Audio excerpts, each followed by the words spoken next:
How much watt in 1 ampere. তো 1 ampere কারেন্টে কতটা পাওয়ার জেনারেট হয় সেটা নিয়ে আজ আমরা ব্রিফ ডিসকাশন করব। এটা ইন্টারভিউ কোশ্চেনে জিজ্ঞাসা করা হয় অনেকবার। তো এটা ফ্রেশার্সদের জন্য, যারা ইলেকট্রিক্যাল ইঞ্জিনিয়ারিং পাস আউট হয়েছে, সে মেবি সে ডিপ্লোমা হোক কি সে বিটেক হোক বিই হোক, ফ্রেশার্স ইলেকট্রিক্যাল ইঞ্জিনিয়ারদের জন্য এই কোশ্চেনটা মাঝে মাঝেই করা হয়ে থাকে, তাই এই কোশ্চেনটা নিয়ে একটু ব্রিফ ডিসকাশন করার দরকার। তো হোয়াট অ্যাবাউট ওয়াট হচ্ছে পাওয়ারের ইউনিট। পাওয়ারের ইউনিটকে আমরা ওয়াট বলি, আর কারেন্টের ইউনিট হচ্ছে অ্যাম্পিয়ার। তো 1 অ্যাম্পিয়ার মানে কত ওয়াট, এটা যখন জিজ্ঞাসা করা হয় তো আমরা সবাই জানি যে সিস্টেম মানে কি, একটা হচ্ছে DC system and AC system. দু টাইপের সিস্টেম হয়, DC system and AC system. আবার এসি সিস্টেমে দুটো টাইপের এসি সিস্টেম হয়, একটা কিনা সিঙ্গেল ফেজ, একটা কিনা 3 ফেজ। তো আমরা যখন পাওয়ার ক্যালকুলেশন করতে যাই তখন আমাদের শুধু কারেন্ট হলেই চলবে না, ওই কারেন্টটা জেনারেট করার জন্য একটা তো তাকে ফোর্স দিতে হবে, সেই ফোর্সটা হচ্ছে আমাদের কে দেয় না, ভোল্টেজ। সেই ভোল্টেজ আমাদের দরকার। উইদাউট ভোল্টেজ আমরা যদি না জানতে পারি কত ভোল্টেজের সিস্টেম, একটা সিস্টেম কতটা পাওয়ার কনজিউম করছে, আমরা কখনোই জানতে পারবো না যদি আমরা না জানি সেটা কত ভোল্টেজ সিস্টেম। তো আমাদের এখানে এই কোশ্চেনটা যখনই তোমাদের ইন্টারভিউতে করবে তখনই তোমাদের জিজ্ঞাসা করে, মানে তোমাদেরকে ব্রিফ ডিসকাশন করে বলে দিতে হবে, যে বুঝিয়ে বলতে হবে কি যে কত ভোল্টেজের সিস্টেম, সেটা এসি সিস্টেম না DC system. Cause different power consume করবে ডিফারেন্ট সিস্টেমের জন্য। ডিসি সিস্টেমের জন্য ওয়ান টাইপের পাওয়ার কনজিউম করবে, দ্যাট মেবি কত ভোল্টেজ সেটা তোমাদের জানতে হবে। এসি সিস্টেমের জন্য সেটা আবার ডিফারেন্ট টাইপের পাওয়ার জেনারেট করবে। আবার সেটা এসি সিস্টেমও যদি হয় সেটা সিঙ্গেল ফেজ অর 3 ফেজ, সেটা তোমাদের জানতে হবে, আদারওয়াইজ পাওয়ার ক্যালকুলেশন করা সম্ভব নয়। এবার ডিসি সিস্টেম যদি আমরা জানি যে ডিসি সিস্টেমে পাওয়ার ক্যালকুলেশন করার ফর্মুলা খুব ইজি। তোমরা সবাই জানো যে ডিসি সিস্টেমে পাওয়ার ক্যালকুলেশন করার ফর্মুলা হচ্ছে W equal to V into I. DC সিস্টেমে পাওয়ার ক্যালকুলেশন করার ফর্মুলা হচ্ছে W equal to V into I. V means voltage, I means current. যদি আমাদের বলা হয় যে 1 অ্যাম্পিয়ারের কারেন্ট কত পাওয়ার জেনারেট করছে, তাহলে তোমাদের জানতে হবে যে ভোল্টেজ কত। হতে পারে ভোল্টেজ 110 ভোল্ট, হতে পারে ভোল্টেজ 220 ভোল্ট। ডিসির কথা বলছি আমি। হতে পারে ভোল্টেজ 110 ভোল্ট, হতে পারে ভোল্টেজ 220 ভোল্ট। যদি 110 ভোল্ট হয় তাহলে 1 অ্যাম্পিয়ারের জন্য সেটা 110 ওয়াট পাওয়ার কনজিউম করবে। যদি ডিসি 220 ভোল্টেজের সিস্টেম হয় তাহলে 1 অ্যাম্পিয়ারের জন্য সেটা 220 ওয়াট পাওয়ার জেনারেট করবে। এটা তোমাদের মাথায় রাখতে হবে। এবার পাওয়ার ক্যালকুলেশন যদি সিস্টেমটা এসি হয় তার জন্য, এসি সিস্টেমে আবার দু রকমের এসি সিস্টেম হতে পারে সেটা সিঙ্গেল ফেজ সিস্টেম যেটা আমাদের হাউস হোল্ড অ্যাপ্লায়েন্সে ইউজ হয়, হতে পারে সেটা 3 ফেজ সিস্টেম যেটা আমাদের ইন্ডাস্ট্রিতে ইউজ হয়। তো যদি সিঙ্গেল ফেজ হয়, সিঙ্গেল ফেজ আমাদের ফ্যান হয়ে গেল, সিঙ্গেল ফেজ যে কোনো সিস্টেমের জন্য সেটার পাওয়ার ক্যালকুলেশন ফর্মুলা হচ্ছে W equal to V into I into PF. PF means হচ্ছে power factor, voltage into current into power factor, যদি সিঙ্গেল ফেজ সিস্টেম হয়। আর যদি 3 ফেজ সিস্টেম হয় তাহলে √3 into V into I into power factor. √3 কোথা থেকে আসছে না, √3 হচ্ছে আমাদের √3 ভ্যালু 1.732। আমরা সবাই জানি 3 ফেজ সিস্টেমের জন্য √3 ভ্যালু 1.732। তো এইভাবে আমাদের পাওয়ার ক্যালকুলেশন করতে হবে।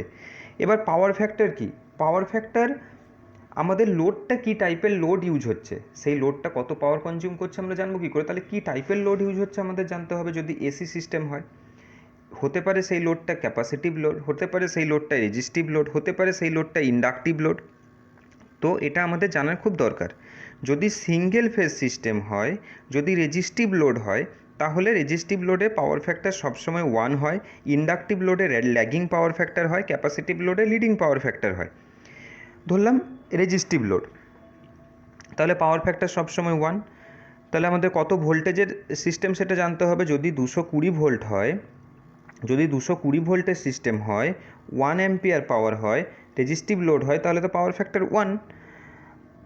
তাহলে সেটা 220 ইন্টু 1 ইন্টু 1 মিন্স 220 ওয়াট সেটা পাওয়ার কনজিউম করবে যদি সিঙ্গেল ফেজ রেজিস্টিভ লোড হয়।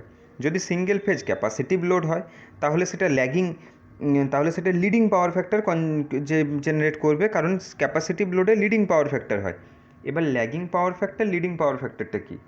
ল্যাগিং পাওয়ার ফ্যাক্টর হচ্ছে, আমরা একটা তোমাদের ফর্মুলা আমি মনে রাখার জন্য বলি, leading power factor, lagging power ফ্যাক্টরে ভোল্টেজ কারেন্টকে ল্যাগ করে না কারেন্ট ভোল্টেজকে ল্যাগ করে। এটা মনে রাখার একটা সহজ পদ্ধতি হলো, তোমরা মনে রাখবে সিভিল, CIVIL, সিভিল।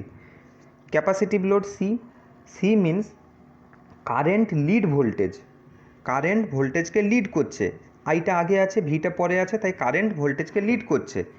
এল মিনস ইন্ডাকটিভ লোড, ইন্ডাকটিভ লোডে ভোল্টেজ কারেন্টকে লিড করে, ভোল্টেজ আগে আছে কারেন্ট পরে আছে, মিনস কারেন্ট ভোল্টেজকে ল্যাগ করে। ইন্ডাকটিভ লোডে কারেন্ট ভোল্টেজকে ল্যাগ করে, ক্যাপাসিটিভ লোডে কারেন্ট ভোল্টেজকে লিড করে। এটা মনে রাখার একটা ফর্মুলা তোমাদের আমি বলে রাখলাম, যাতে তোমরা না কখনো ভুলে যাও। এবার যখনই ক্যাপাসিটিভ লোড আসবে, তখনই পাওয়ার ফ্যাক্টরের ভ্যালু হবে -1 থেকে 0-র মধ্যে। হতে পারে সেটা 0, হতে পারে সেটা -0.9, -0.8, -0.7, -0.6, এইভাবে -1 অবধি সেটা যেতে পারে। এবার ল্যাগিং পাওয়ার ফ্যাক্টর ইন্ডাকটিভ লোডের জন্য তার ভ্যালু হয়, পাওয়ার ফ্যাক্টরের ভ্যালু হয় 0 থেকে 1 পর্যন্ত। 0 হতে পারে, 0.1 হতে পারে, 0.2 হতে পারে, 0.3 হতে পারে, মিনস +0.2, +0.3, +0.4, +0.9, +0.1, এরকম টাইপের হবে। তাহলে সেটা হলো ইন্ডাকটিভ লোড। এবার ইন্ডাকটিভ লোডে কত পাওয়ার কনজিউম করছে সেটা জানার জন্য, ইন্ডাকটিভ লোডে আমরা জানলাম যে মাইনাসে ভ্যালু হয়।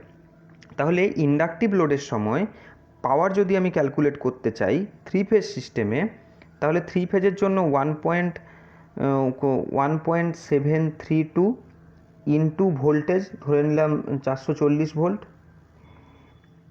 ইন্টু কারেন্ট কত, কারেন্ট তো আমাদের 1 অ্যাম্পিয়ার বলাই আছে। পাওয়ার ফ্যাক্টর ইন্ডাকটিভ ক্যাপাসিটিভ লোডের জন্য মাইনাসে হয়, -0.8 ধরলাম, -0.8 পাওয়ার ফ্যাক্টর। তাহলে এইটা ইন্টু করলে আমাদের পাওয়ার আসবে মাইনাসে। কারণ কি না, ক্যাপাসিটিভ লোডে আমাদের ক্যাপাসিটিভ লোডে আমাদের কারেন্ট ভোল্টেজকে লিড করে, তাই আমাদের পাওয়ার সবসময় মাইনাসে আসবে, মাইনাসে পাওয়ার আসবে। আর ইন্ডাকটিভ লোডে আমাদের পাওয়ার সবসময় প্লাসে আসবে, কারণ আমাদের পাওয়ার ফ্যাক্টরের ভ্যালু পজিটিভ হয়ে যাচ্ছে, তাই পাওয়ার সবসময় প্লাসে আসবে। তাহলে তোমরা জানতে পারলে যে 1 অ্যাম্পিয়ার যদি তোমাদের জিজ্ঞাসা করে যে 1 অ্যাম্পিয়ার কত পাওয়ার কনজিউম করছে, তো তোমাদের ফার্স্টে জানতে হবে সিস্টেমটা কী সিস্টেম, এসি অর ডিসি। যদি এসি সিস্টেম হয় তাহলে সেটা সিঙ্গেল ফেজ না 3 ফেজ, সেটাও তোমরা জেনে নিলে যে সিঙ্গেল ফেজ সিস্টেম। তাহলে কত ভোল্টেজ সিস্টেম, 220 ভোল্ট না 440 ভোল্ট? তো তোমরা জানতেই পারবে সিঙ্গেল ফেজ সিস্টেম মানেই 220 ভোল্ট, 3 ফেজ সিস্টেম মানেই 440 ভোল্ট। তবু তোমাদের জেনে নেওয়া দরকার, কারণ 3 ফেজ সিস্টেমও 220 ভোল্ট 3 ফেজ হয়। আবার 3 ফেজ 110 ভোল্টেরও হয়, কারণ 110 ভোল্ট 3 ফেজ মোটর হয়, আমাদের ইন্ডাকশান মোটর হয়। তো সেটা ভোল্টেজটা তোমাদের জানা খুব দরকার। ভোল্টেজ জানা হলো, পাওয়ার জানা হলো, এবার কী টাইপের লোড ইউজ হচ্ছে, রেজিস্টিভ লোড না ইন্ডাকটিভ লোড না ক্যাপাসিটিভ লোড, সেটা তোমাদের জানতে হবে। তাহলে তোমরা 1 অ্যাম্পিয়ার ইকুয়াল টু কত পাওয়ার ইজিলি ক্যালকুলেট করে নিতে পারবে এই সব ফর্মুলাগুলো থেকে।